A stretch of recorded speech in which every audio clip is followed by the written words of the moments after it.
Alrighty, so my name is Abby Arvidsson with the California Association of Realtors. We're super happy to have you all with us today. I hope you're not all in a terrible heat wave situation like Ben and I are, but I know today for us it's going to be a scorcher. So I hope wherever you're joining us from, you have air conditioning, a cold drink, and you're ready to just relax and hear a lot of really great information. I know I always say that we have really great information, but commission, compensation, that's been a big buzzword lately in our industry. So we're going to look at that, plus a whole lot of other valuable things in the leasing space. And if you guys aren't familiar, we are being presented today by Ben Case, who is with Rental Beast, which Rental Beast if you go to your Realtor Secure Transaction Dashboard, where you access zip form, you'll see a little tile called the California Rental Listing Service powered by Rental Beast. And that's a free member benefit that everyone has access to. So they've graciously agreed to come on today and talk to us about basically, working with renters and negotiating your commission and all the really important stuff that you should know or maybe know, but are going to get some great new tips on today. So just a reminder, we're recording the session, so everyone's going to get a copy of that later this afternoon. We're going to share the slide deck, a ton of other resources that Ben himself has put together that are fantastic. So a bunch of goodies are going to be in the follow-up email. And then lastly, if you guys have questions, please put those in the Q&A. We're going to dedicate some time to the end so we can get the questions answered live. But yeah, I think that's enough rambling from me. Ben, thank you so much for being here. How are you doing today? And I hope you're not melting like I am. Well, unfortunately, I am melting, but thank you, Abby, for having us here. We really appreciate being here, and we're really excited to be presenting to our CAR members and going over how we should be just conveying our value to a renter, especially when talking about a tenant agency agreement and negotiating our commission. So again, I know Abby did a great job of just kind of saying who I am, but in case you're saying, hey, who's this guy talking to me today? I'm the education and training manager over at Rental Beast, and I'm part of our customer success group. And I actually earned my Virginia real estate license a long time ago and closed about $4 million in commercial and residential deals in under 2 years. I do have an instructional design certification from the Association of Talent Development, and I'm a certified ATD Master Instructional Designer, and I'm working on earning my master's in education in learning design and technology over at Texas A&M. So I know we got a lot to cover here today. It's a really dense presentation, but I want to make sure we just kind of know what we're going over today so we're all on the same page. So the first thing we're going to do is we're going to discuss a tenant agency agreement with a client and cover how you do that so that you can confidently discuss its role in a real estate transaction. We're also going to go over how to create value propositions so that you can articulate the benefits of your services, and that'll help you overcome common client objections. We're also going to go over how to explain when a commission is owed so that you can ensure a client has the right expectations around commission. And then we're going to wrap up with how to negotiate a commission and confirm listing details with a property contact so that you can accurately explain the commission requirements for each property to a client. Now, I know Abby already went over this, but I want to just kind of reiterate this before we jump in and make sure you know how to access Rental Beast. So if you aren't aware, access to Rental Beast, as Abby said, is a free CAR member benefit. We also have a free trial for our paid service, Rental Beast Pro. We'll have a QR code at the end that you can scan if you'd like to get a little more information on that. But like she said, to access it, go to your RST dashboard and then click on that Rental Beast icon that she mentioned. Really simple and easy to get there. So just want to make sure that we all know how to do that. Now, we've covered the learning objectives, how to access Rental Beast, and now it's time to dive into the meat of our presentation and actually go over how we go over this tenant agency agreement with a lead. Now, I want to be clear here. This could also be a buyer agency agreement, a contract, a buyer or renter representation agreement. There's a lot of ways that people refer to this, but we're talking about the same thing. So I just want to make sure we're all on the same page there. But we're not actually going to go through a specific agreement because some brokerages are going to use their own. Others are going to use a standardized one, maybe from their MLS or from the state. So there's a lot of different agreements out there. So it doesn't necessarily make sense to go through them line by line because each one might have its own nuances. What we are going to do, though, is we're going to review a process that you can follow. So when you're talking with someone, you know when and how to bring it up and how to overcome some of the common client objections that might pop up that they have, saying, hey, I don't want to sign this agreement. So that's what we're going to be doing. Now, a few disclaimers here real quick. This is a shifting landscape. It is changing and evolving every day. So nothing that we're talking about necessarily is absolute, and it might change. Also, this is not legal advice. This is just going over some best practices on ways that you might be able to convey your value better, or just discuss the agreement in a manner that is more palatable for your renter. And finally, the best practice here, if you have any questions, especially around agreements, is to go to your broker and confirm it with them. And if you're adding any language or things like that, have a lawyer review it. We're not lawyers, you're not a lawyer. So if we're adding anything to an agreement, we always want to make sure that we're doing it the right way and maybe have the right professionals looking at it that should be looking at it. So let's get into why we should actually care about the tenant agency agreement.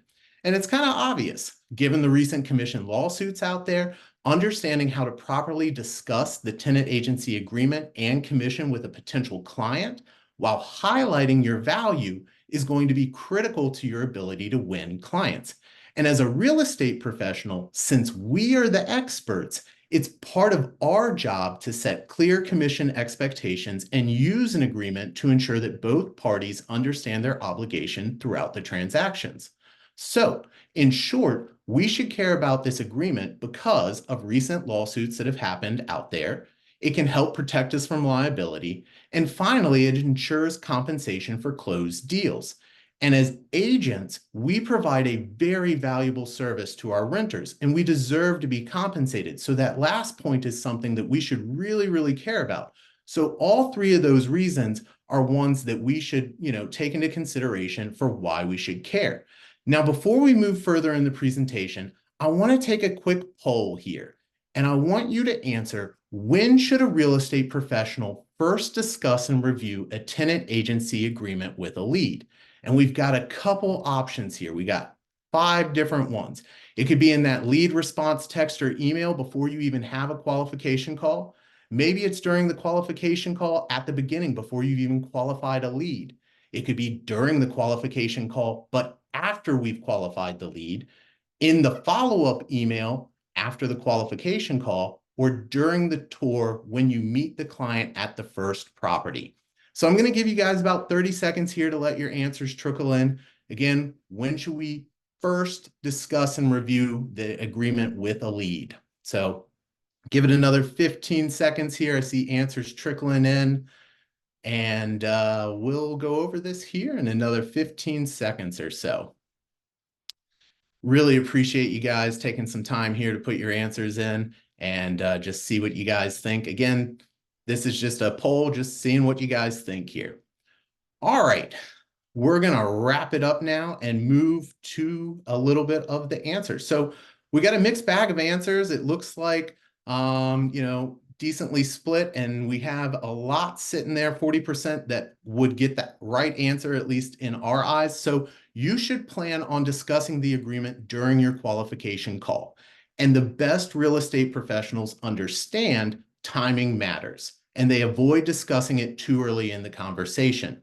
So when we get a lead, there's really 3 main steps that are going to occur in this process. And I'm boiling it down very, very high level here. So we get a lead. The first thing we need to do is we actually got to respond to that new lead or referred lead with a text or an email. The second thing we got to do here is we actually need to conduct a lead qualification call or meeting. And I say it can be a meeting because if it's someone who's referred to you from your Rolodex, or say it is a past client who is referring you to someone, you might want to take that extra time to actually meet with them, as opposed to a cold generated lead where, that's obviously going to be a qualification call. So use your best judgment there. And then once we've done all of this, before we really start doing significant legwork for them, we obviously need to receive the actual agreement. So in terms of lead response, many real estate professionals who are new to rentals, they start to get unsure right in this area. They just don't know how to respond to a received lead. And the main key here is we got to respond quickly and as fast as possible. And it should be in a text or an email, and it needs to include the following details. First, who are you? Second, why are you contacting them? And third, when are you going to call them to discuss the property and their needs? And I want to emphasize this one more time. Whoop, they didn't quite show up. Sorry about that. I want to emphasize this one more time here. Speed to lead matters. Renters are not as patient as buyers. They are very, very impatient. They want to move fast. So we got to be very, very quick to respond to them and make sure we have a process for that. There's a lot of data out there on online generated leads and stuff and how fast you need to respond. And some of the data even gets as granular as what happens if you don't respond within 1 minute or 5 minutes. So when I say they're impatient, I'm not just saying that. There's data back there that really supports that. Now, let's actually look at the qualification call and just kind of go over 4 of the main steps that occur here. The first one in a qualification call is we got to qualify the needs of the lead. That's kind of obvious. The second is we want to educate them about the rental process. And then third, we're going to review and explain the agreement. And then after all of that, we got to confirm the next steps and make sure they understand what's about to happen next. So we're going to dive in real quick into actually qualifying the lead. And there's 2 main goals here. So when we're qualifying a lead, first, we want to develop rapport with them. And the second thing we want to do is we got to make sure we understand the requirements and expectations that they have for a rental property. Now, real estate professionals who build rapport successfully, they tend to be focused on asking questions the lead is going to know the answer to, because this is going to build their confidence early. And good questions to kind of help build rapport are ones about current living situation and what they want in their next place. So to build rapport and learn about the rental requirements, there's 5 areas that we can kind of dive into. And the first one we want to dive into is urgency. And this is because it helps us understand their timeline and determine their level of seriousness. If their timeline is like, I'm looking to move in 3 months, maybe 6 months, they're not that serious. Most renters, that 60 to 30-day window is where we're looking at for it to be at. So we want to be asking questions like, why are you looking to move? When do you need to move by? What problems are you trying to solve? Those are the type of ones we're looking at. The second one is around their expectations. And this one's important because it's going to help you understand if they actually have realistic expectations, if you can help them, and if you want to work with them. And it's also an excellent opportunity for you to convey some of your value. So if their expectations are off, or maybe their price point would reflect better in a different area, you can maybe start educating them on that and average rent prices if it's appropriate. So questions we can ask here: what areas interest you? What's your price range? Things of that nature. Third thing we were looking for here, again, kind of obvious, basic rental requirements. It is important to note this. We want to distinguish between what they need in a rental, what would be nice to have in a rental, and what deal breakers are in a rental. Because if we're sending them things that, meet their deal breakers, they're not going to be happy. So we want to also understand what are those deal breakers. And questions, again, that we can ask here: do you have pets? How many bedrooms and bathrooms do you need? Do you need parking? What type of parking do you need? Those are great questions we can ask. Again, this list isn't holistic. These are just a few of the ones that we can be asking. And then fourth one, what do we want to know? Who's involved? Who are the involved parties? And we want to know this because we want to encourage all involved parties to actually attend the showing. We don't want to be showing the same property multiple times because we didn't have the decision maker there, things like that. Also, we want to make sure that we're actually having the right people sign the agreement. So this is another reason we want to know who's involved. All right, last kind of category here that we might want to dive into is financial capacity to move. And this is important because we want to identify any issues that could arise during the application process. And that allows us to discuss potential solutions and kind of go over it with that renter. And an excellent way to approach this is just simply to ask, do you have any concerns about the application process? Now, this might not be actually asked in the qualification portion of this call. It might be better to ask this question once you've finished explaining the rental process and then saying, hey, do you have any concerns? So use your discretion with this category here. Test where it works best, since it's a little bit more of a personal question. And chronologically, it might flow better if you ask after you've explained the process. All right, so once we feel like we've actually thoroughly qualified them, they're serious about renting, we believe they're a good fit and we want to work with them, this is where we need to pivot the conversation towards kind of those next steps and educate them about the rental process. Now, this is another area where you can test and tweak how you pivot this conversation based off of your preference.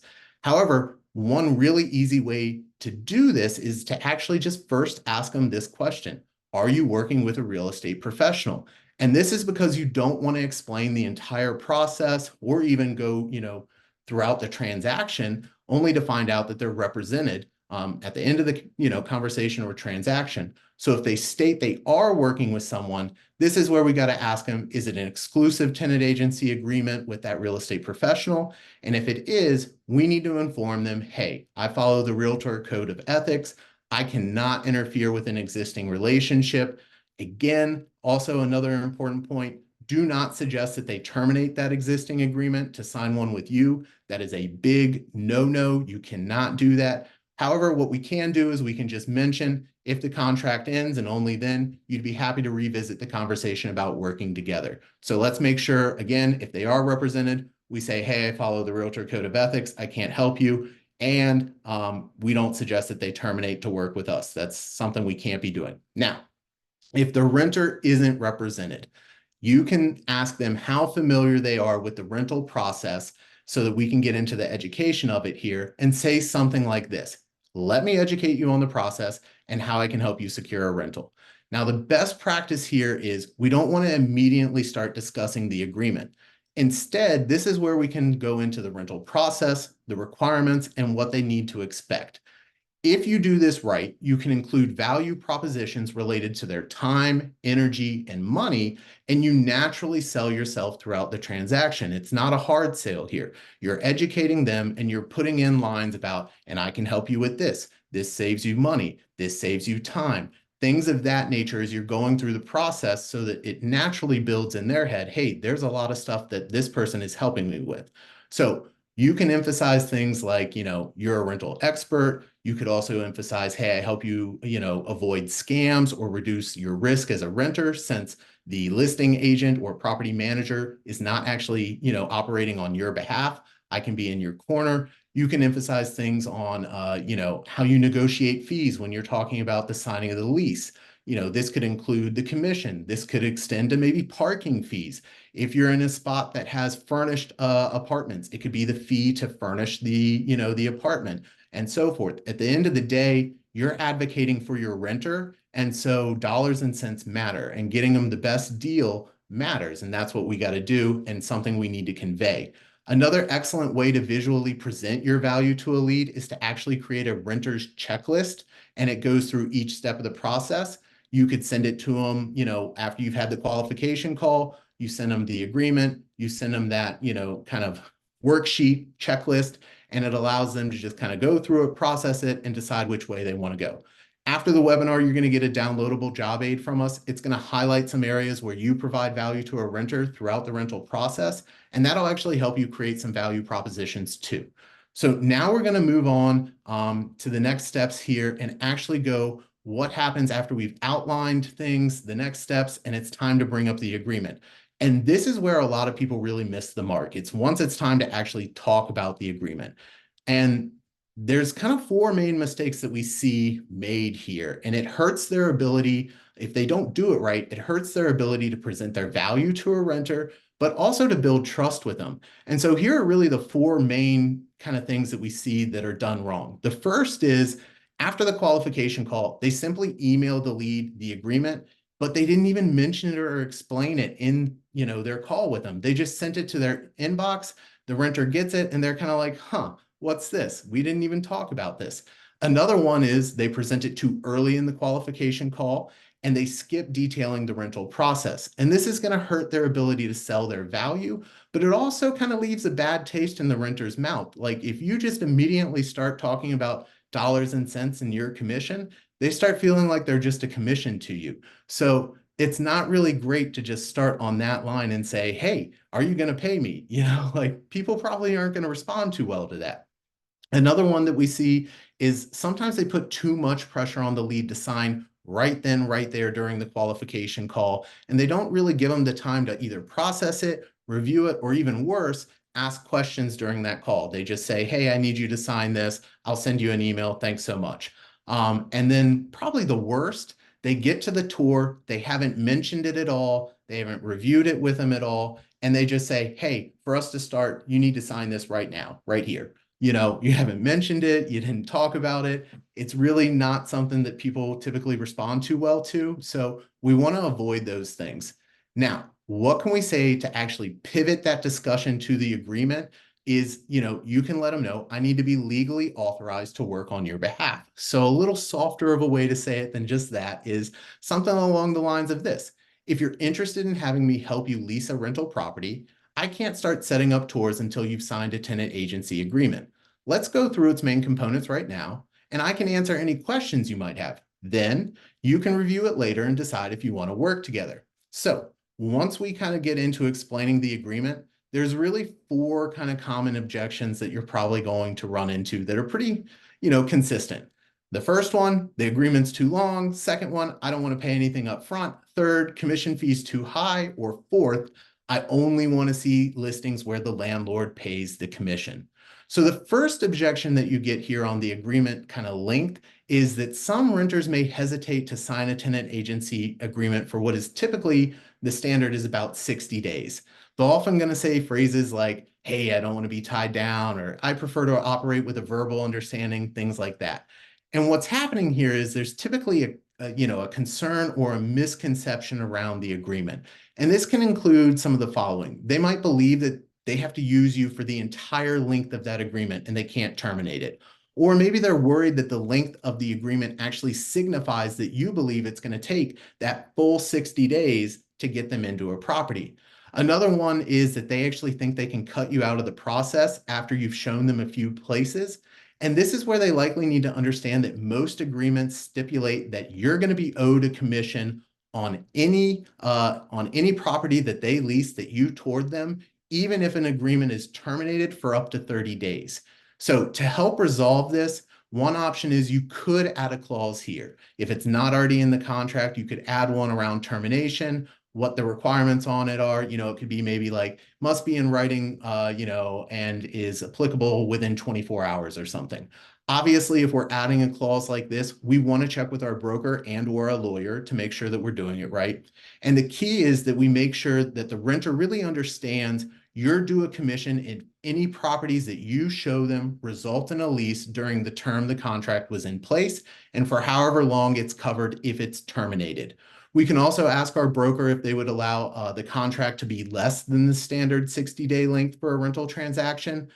You probably shouldn't go under 30 days because most rental deals take around 1 to 2 weeks to complete anyways. So if we're going to reduce it, going under that 30 days mark is a little, isn't always ideal kind of thing. So if you do get a request for a shorter obligation with the agreement, really the primary keys are express curiosity. We want to understand their reasoning for why they want a shorter agreement. And then we need to discuss the potential consequences and just kind of what actually happens with the agreement. From there, you can explain the typical timeline to rent a place, how they can terminate an agreement, and then just also, again, confirm when a commission is owed, that they understand when one is owed.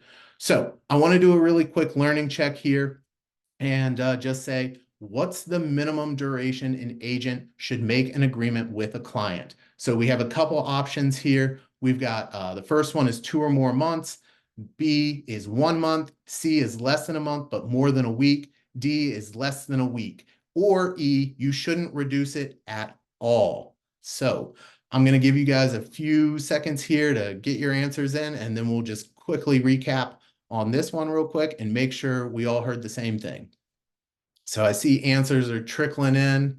A lot of y'all are in the right vein here. So if we are being asked to reduce it, we shouldn't go less than a month. Again, standard is 2 months, give or take, so 60 days. So if you're kind of sitting on that 1 or 2 month, answer, you're definitely in the right vein and doing this the right way. So, all right, let's get into the second objection.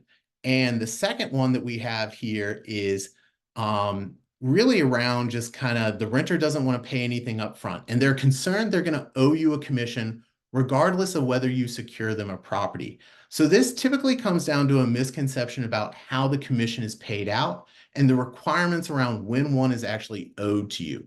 And a lot of renters out there, they just don't realize that with most agreements, nothing is paid up front. And I say most agreements because most times you're paid at the end of the deal. However, there are some people out there who write a flat fee in at the beginning and stuff like that. So I say most agreements that nothing is paid up front. And, most agreements, they protect your commission only if a property is leased that you showed them. So after you discuss this with a renter, confirm they understand how the process works. Once we're going through that commission, we really got to make sure they understand how that process works. And if the renter still is balking at paying a commission, this is where we got to start focusing on kind of lost opportunity costs of their time and money by running their own search and confirming that they have the resources to actually manage this process. So this can include time lost for searching for properties, scheduling tours, confirming listing details, negotiating the actual deal, understanding a lease. There's a lot of areas that we can kind of dive into and just really highlight, this is where we bring you value. We save you money, time, energy along these kind of things. So we really want to go into those lost opportunity costs. All right, we got another kind of learning check here. This is a true or false one. And this one is, you are owed a commission if a client terminates an agreement with you and rents a place you sent or toured them 1 week later. True or false? So we'll give this a few seconds to see what y'all think once the answers kind of trickle in here, and just kind of see what we think here. So, all right, getting a lot of answers. I'm going to give it another 15 seconds, give or take here. So what do we think? You are owed a commission if a client terminates an agreement with you and rents a place you sent them or toured them 1 week later. All right, looks like we got an 80-20 split here, give or take, on true being the 80%, 20% being in the false. And here's the thing, we are saying true on this one. Most agreements are going to cover you for 30 days after termination to ensure you don't put in time and work and then have a client who goes behind your back and cuts a sweetheart deal with a property owner or property contact. However, you might need a lawyer to go in there and add extra protection on not just what you showed them, but the listings that you actually sent to them. And the thing here is, what you sent them can be a little tougher to enforce. It can be a little bit more of a he said, she said. You can have a lawyer include that. So it could, for the people who are saying, hey, that went too far by saying what you sent them, those in the false area aren't technically wrong. So I want to be clear here. This one is kind of like it can be true, it can be false. So understand just kind of that nuance there. You are protected on what you show them, but if you want to make it even stronger, you might be able to have a lawyer go in there and write anything that you send them is also covered as well. So that's something you can look into. All right, let's get into the next objection. And this is, the renter believes that it's too high and they ask you to reduce it. Again, this is going to come down to a misconception probably about your role in the process, the value that you provide, maybe a concern about the transparency regarding the commission. And ultimately, you probably don't want to reduce your commission for a few reasons. Some of them are, you provide a valuable service and you should be compensated at the market rate. Another is, cutting your commission can give the appearance you aren't too confident in your services or your ability. It could also reflect how you approach negotiations during a transaction when advocating for them. And then from a referral standpoint, you don't necessarily want a renter that you work with highlighting that they work, that they really enjoyed working with you because you cut your commission. It can set the expectation that you're kind of the discount real estate agent.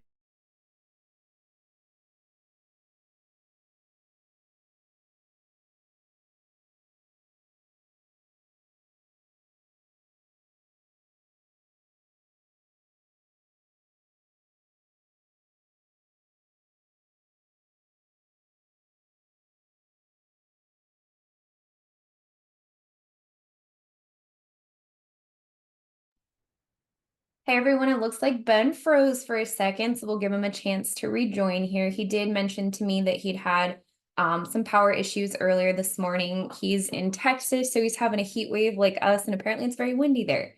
So we'll give Ben just a minute to hopefully log back in here, and then we'll be able to resume. So it looks like he dropped off. So we'll give it just another second or so, but I hope everyone's enjoying the content so far. I always love when we have polls.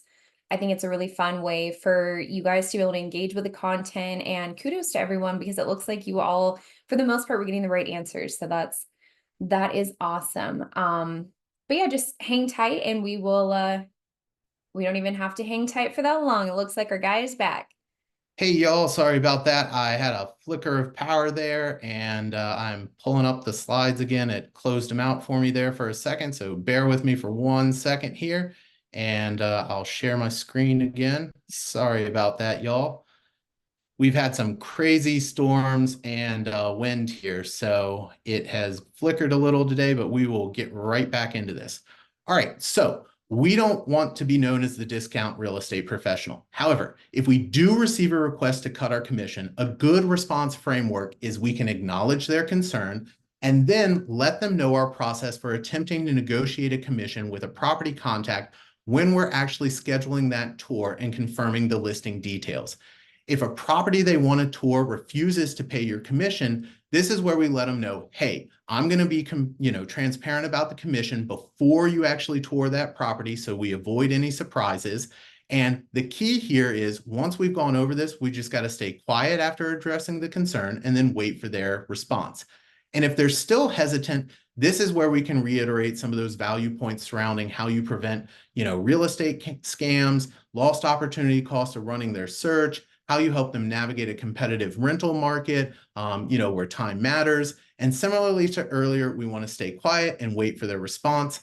Another option is we can reduce the commission, but some people like to do this by maybe utilizing a set fee instead of a percentage, because sometimes renters prefer a set fee. It removes the guesswork around what the maximum is. They know exactly what they're going to owe. So that is another option that we can do here if we get kind of the, hey, we don't want to do, half a month's rent or a full month's rent, whatever you're kind of quoting them at is what your commission. We can maybe go with a set fee. That's an option. Again, big thing here, we got to go to our broker, confirm that they will allow it, and just double check with them on how they would kind of approach this. All right, we got one more learning check here, a true or false here. This is the client will not pay anything upfront or owe you a commission because the property contact is responsible for paying your commission. True or false? I'm going to say that one more time. True or false? The client will not pay anything upfront or owe you a commission because the property contact is responsible for paying your commission. What do we think here? True or false? All right, I see some answers trickling in here, and I'll give it another 15 seconds. So what do we think? The client will not pay anything upfront or owe you a commission because the property contact is responsible for paying your commission. So we've got kind of a split here where about 40% think yes, 40% think no, and 20% think I don't know. It's a little higher towards the no or the false. So we're going to go into this one. We're saying this is false. And here's it. This is similar to the other one. While it is correct, they won't owe you an upfront fee unless you write that in your agreement, which is rare. It is false because the property contact is not responsible for your commission.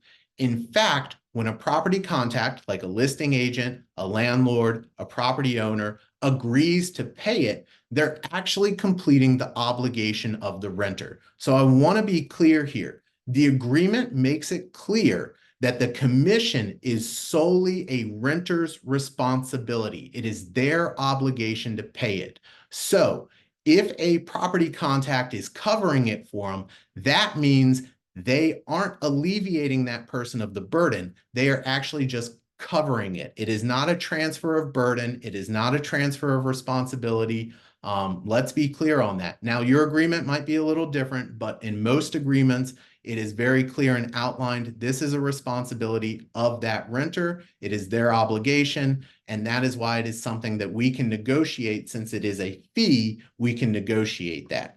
All right. Fourth, fourth kind of objection that we get over here. Oop, I skipped one slide too far. Sorry. Last objection that you get. All right. They only want you to show them listings where the property contact is paying your commission. Now, this tends to come down to a really simple misconception here. And this is everything in real estate is negotiable. And you need to really emphasize to them your plan to negotiate for a commission when you call that property contact to schedule the tour and confirm the listing details. You want to let them know that you discourage them from making an early decision not to tour a place because of commission. And the best practice is really to allow you to try to negotiate one, because this is going to ensure that they're able to see the full market picture when looking at listings. It can prevent them from missing out on listings that fit their rental requirements, and it can provide negotiating leverage later during the application and lease process. And the way that this actually provides leverage for us is, let's say that you've got it narrowed down to 2 properties, or your client has it narrowed down to 2 properties. One's paying commission, one's not. You're able to circle back to that property contact and say, hey, dollars and cents matter. They might like your property more. However, the economics of the deal at the other one are better. Are you willing to reconsider the commission? And that allows us to maybe come back, circle back, and leverage the fact that someone else maybe is paying commission, and that the dollars and cents, the incentives, free month rent, covering the commission fee, waived application fee, things like that. What are the dollars and cents of the deal? Which one is better for our client? We're able to use that as leverage maybe. Once we fully covered the agreement and the commission and made sure that, we've answered questions, we just want to confirm the following things. Shocker, that we answered their questions. Second, we want to confirm they understand that you need a signed agreement to get started. Third, that you're going to follow up with a follow-up email outlining what we just discussed. And fourth, they're going to receive an electronic agreement with that email that they can review before making a decision to move forward. And then finally, this is the most important one. Set the expectation on when you're going to follow up from them. If I haven't heard from you in 48 hours, I'm going to give you a call and just make sure that you don't have any other questions or concerns around that agreement. Let them know, if I haven't heard from you 48, 72 hours, whatever you kind of prefer, I'm going to be circling back with you, so they know that that's coming as a next step if they don't get back to you. All right, so let's assume here that the client agreed to sign or said that they will sign it and bring it to you at the first property you tour. You've sent them listings, they've selected their favorite ones, and now we're actually scheduling a tour for a property. So at this stage, this is where we actually need to expect to try to negotiate a commission from the property contact during your call of when we're confirming the listing details, coordinating that showing time, and discussing the lease and application process.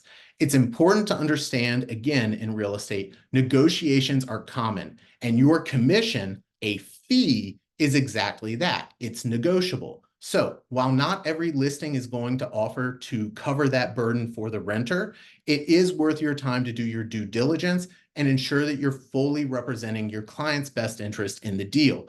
And I want to be clear here, you are not doing your job if you are not advocating for the best deal for your client, which includes negotiating fees.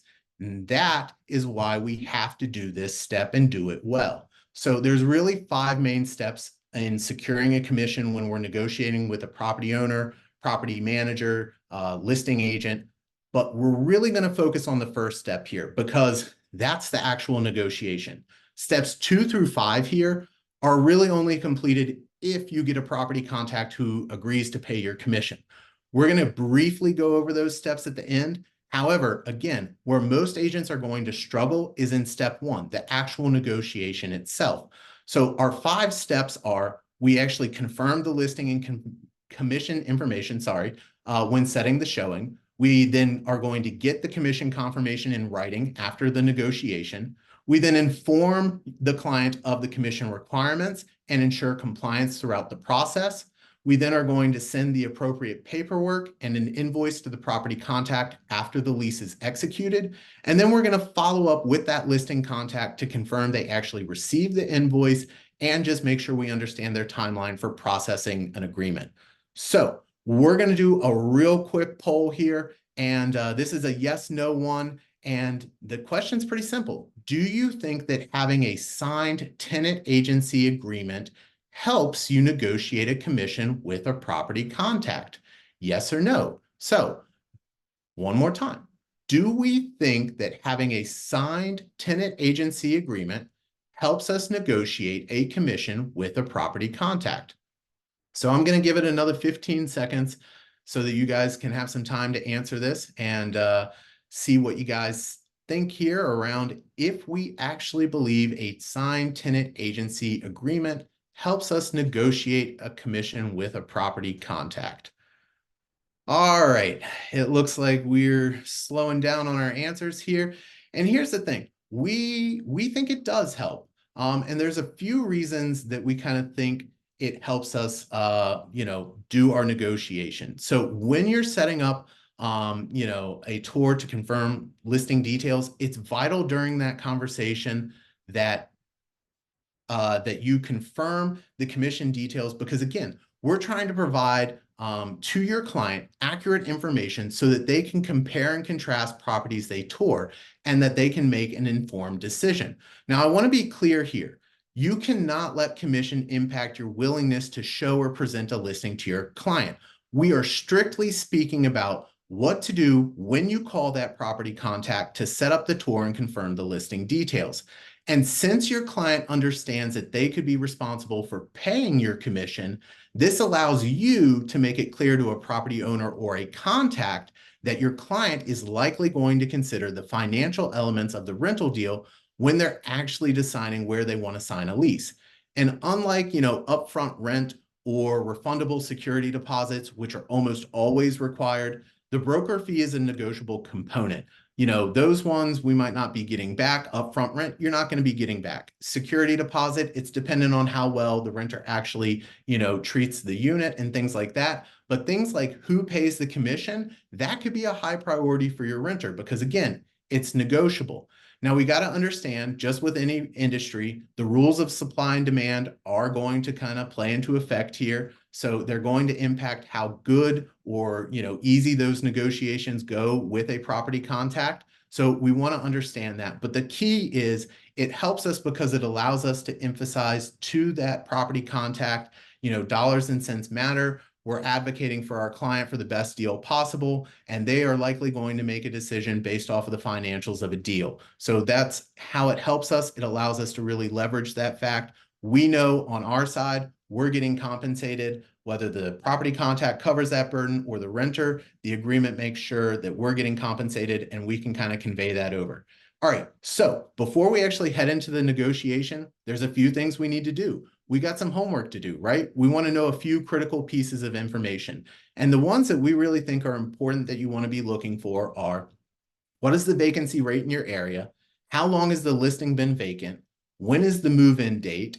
Has the price changed? What are other property owners in the area paying for a fee? And what incentives are management companies using out there? What incentives are they giving? Free rent, waiving security deposit, whatever it might be. What are they doing? And all of this is going to be beneficial information that we're able to bring to that negotiation conversation. So we know that we are in a good position to negotiate if we have any or some of the following. So if you have a highly qualified renter who meets their application criteria, this one is obvious, but they're probably going to be receptive if you're saying, I have a really qualified renter here. They meet all of your criteria. It'll be a smooth transaction. If they have a vacancy, depending on kind of the timeline, if you have someone who's looking to move sooner than later, they are probably going to be much more interested in that. If they're looking to move within a few days or a week or two, they become even more valuable to that property contact because they're able to fill that vacancy. So if you have someone who is very qualified, that can be someone who is very appealing to a landlord. Another thing is if a listing is past its original move-in date or the price has dropped.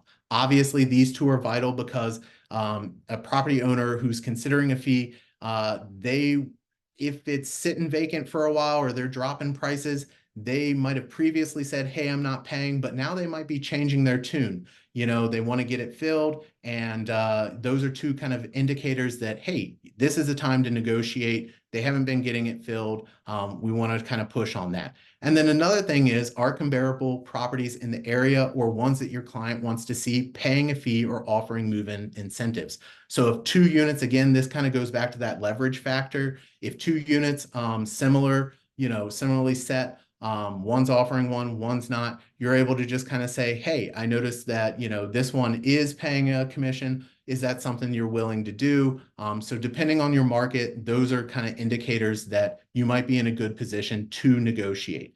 And there's a few keys here to just being able to do the negotiation successfully and how we want to handle it. And the key is to understand, very similarly to how we present the tenant agency agreement, basically is timing and process of how we do this matters.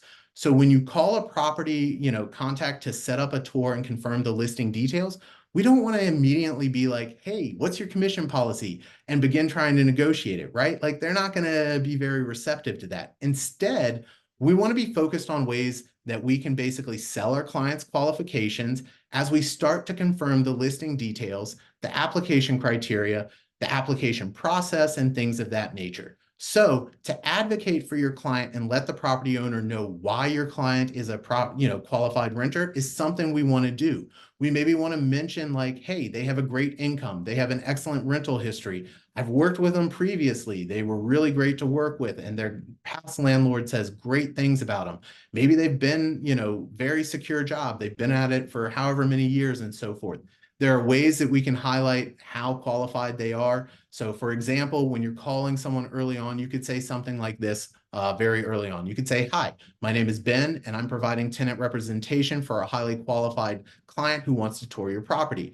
They have a secure job and excellent recommendation letters from previous property owners. And I think they could be a great fit to fill your vacancy and present a long-term solution for you. Do you have a few minutes to discuss the property? And once we've confirmed, and gotten into the listing and application details, this is where we want to confirm the showing instructions. How do I get access? What are the, requirements and just kind of things that need to be done? What time can I get there? And this is where we want to start inquiring about the commission, any requirements that you have to complete and things of that nature. So you can say something along the lines of this. It doesn't have to be exactly like this, but this is just an example. I like to give my clients the complete financial picture for each property to help them make an informed leasing decision, which includes deposits and fees they need to anticipate paying. Your unit is an excellent fit for them, and they can't wait to see it at Monday on Monday at 5 o'clock. However, I did notice many management companies in your area, including some properties that my client wants to see, are paying a broker fee. If my client signs a lease at your property, would you be willing to pay my broker fee? Now, there's a few keys when we kind of get into this portion of the negotiation, and it's just really simple. We just need to not be afraid. Remember, the property owner needs to fill a vacancy, and you're providing a service that deserves to be paid, and you have something they need, a qualified renter. So believe it or not, a lot of times property contacts are going to be very familiar with negotiations, and it's the name of the game for them. So remember, nothing ventured, nothing gained. Once we've made that request, be prepared for them to ask what the amount you're requesting is for a broker fee. We can start high, work to low. So make sure that, when you're responding and, to that amount, we're starting with the high number and then working low. We stay quiet and we can negotiate it to what's appropriate. But the biggest thing here is make sure you understand they're probably going to ask you, what are you thinking? This might not be true for your larger landlords who are probably going to have a very set policy, but for maybe private landlords and things like that, you're going to maybe get that question. So we want to make that clear and just have that answer ready and anticipate that they're going to ask that. So once we kind of confirmed they're paying a commission, now we actually need to do step number 2, which is get commission confirmation in writing. So we're going to go over, like I said, steps 2 through 5, but we're going to start here with step 2. Get that commission confirmation in writing after the negotiation. So we want to ask that property contact to confirm the commission requirements in writing. It's worth noting again, larger property management companies probably aren't going to sign anything, but they will provide an email confirmation, probably on the requirements and the commission amount. So after that phone call with the property contact, a good rule of thumb for us is to follow up with an email and basically state like what the agreed upon fee was and any of the criteria that needed to go along with it. If you do use a document that you ask them to sign, check with your broker. Some brokers have a document. For smaller landlords. Like I said, larger ones aren't necessarily going to sign it, but for smaller ones, you might want to have what's called a broker fee agreement form. It does go by a few different names, so consult with them to see if you use those. But the biggest thing is we want to have some sort of a paper trail in the event there's a dispute. And the key is we want to make it easy for them to respond and sign. So go ahead, if you are using a form, fill that out for them. Make sure that all they have to do is look at it and sign it. If you're asking for them, to give you the commission requirements and the amount, go ahead in that email and outline it, and then ask them to confirm the accuracy of it rather than saying, hey, can you send me a long form email with all that? So we're trying to reduce the legwork for them and just make it really easy for us to get this in writing. All right, once we do that, step number 3 is we got to actually follow all the compensation requirements. So most property contacts are only going to honor a commission if you follow their specific criteria. So we really got to understand what are those requirements during and after the tour. So before the tour, we want to confirm them again, just to ensure that you and your client follow them. And if necessary, advise your client on the steps they need to complete regarding securing your commission. This really only matters, the steps like advising them, if you are in a state where you can just basically send them on their own, or if you're not going to be at that tour.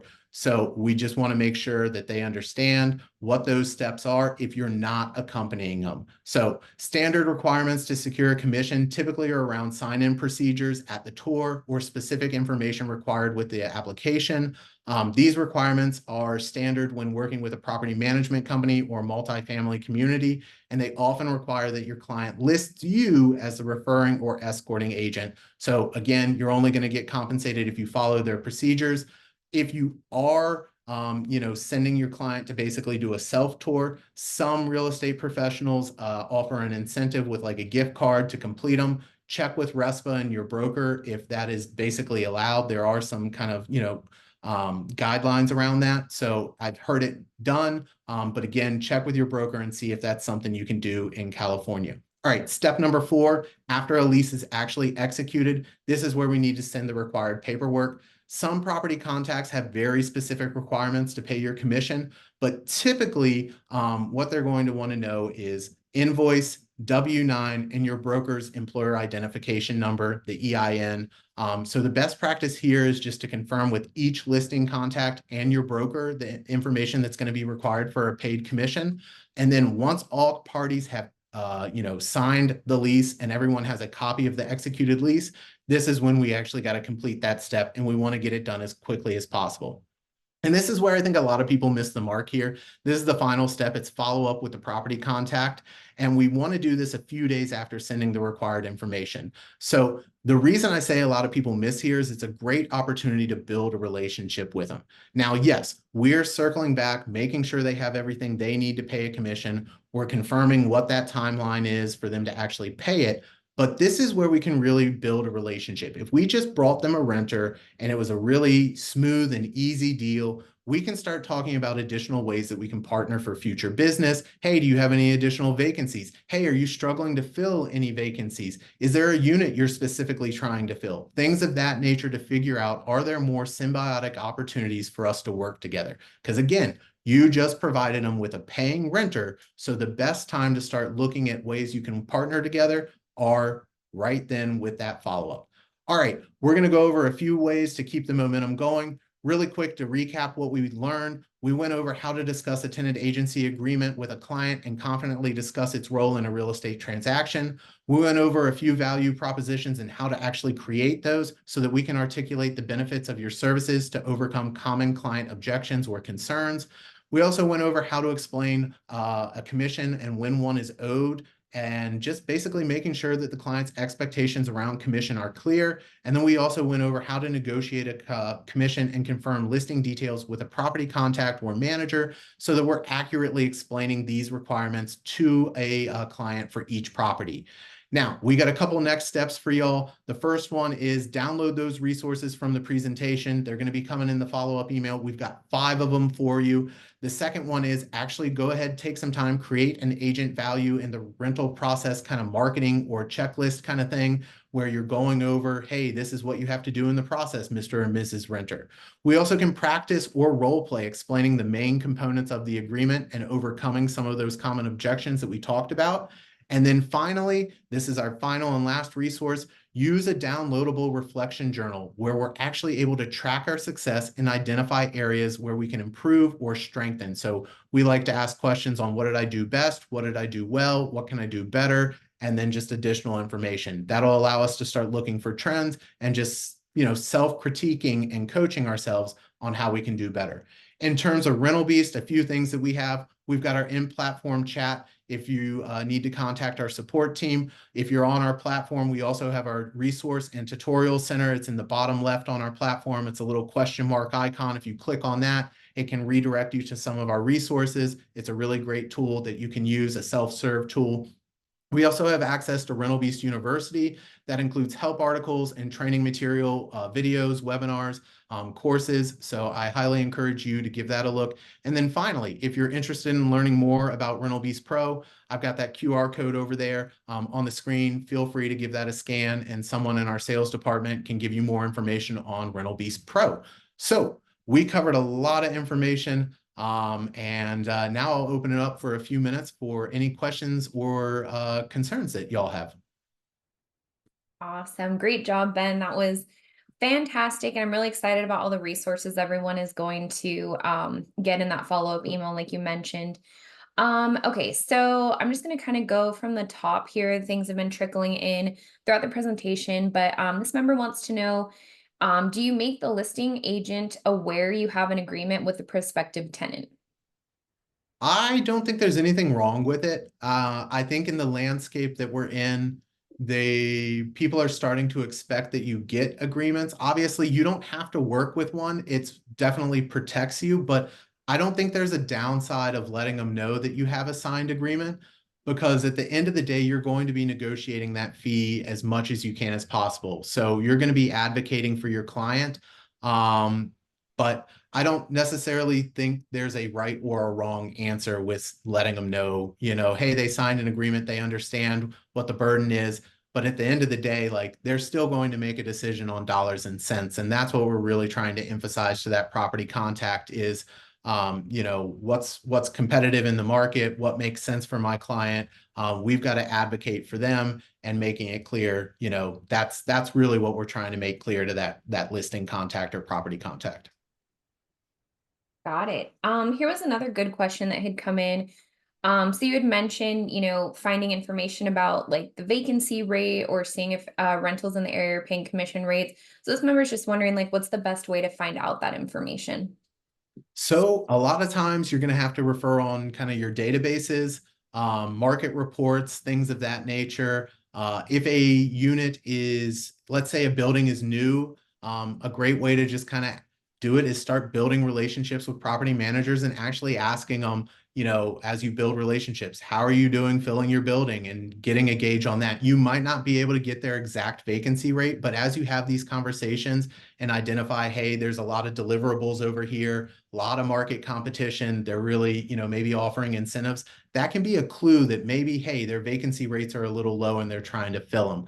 In terms of where you can find some of this information, I know Rental Beast, we do have information around some of the things that we kind of talked about, days on market, when their move-in date was, like when it was available, things of that nature. So you can also use databases like Rental Beast to start researching and trying to find those answers. Perfect. So this is an interesting question that kind of goes into like the settlement and the commission lawsuits that we've recently had. So did the new California commission rules say that you cannot receive amounts above the agreed commission amount, even if the listing broker is offering more in commission than your tenant agreement? That is a good question. And for that one, I'm going to have to say, unfortunately, I'm not qualified to answer that one. We're probably going to have to ask a lawyer on what is allowed and if that is something that can legally be done. So unfortunately, I wish I could give you an answer on that one, but I'm just not qualified to give you one left or right and have any kind of bearing behind whether it's right or wrong. Absolutely. And so I just dropped into the chat for everyone the number for the CAR legal hotline. So any questions that are, like that, like comparing this to the new California Commission laws would be perfect for one of our attorneys. So that number is in the chat for everyone. Um, okay, let's see what else. Okay, so this is an interesting one, and then we can go ahead and start wrapping up because we're at the top of the hour. So this person said that residential commission paid by the landlord in Orange County is low for agents. They've seen $500 to 2% of the first year's annual rent. What are you seeing? Well, I'd say standard out there when we're talking about a listing agent and doing kind of, a co-op deal, it's typically half of a first month rent. But again, markets differ, supply and demand differ, vacancy rates can impact that.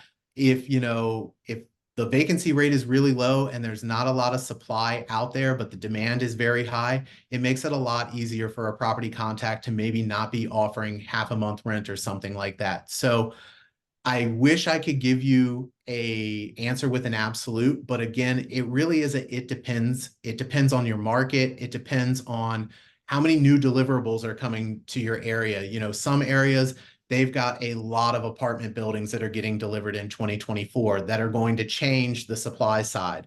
So I don't think there's really a standard answer on just kind of what is out there. I think it's really just trying to get hyper focused and understand the area that you're in and what factors are impacting it, and then using that knowledge to say what is standard out there based off of what I see on my landscape.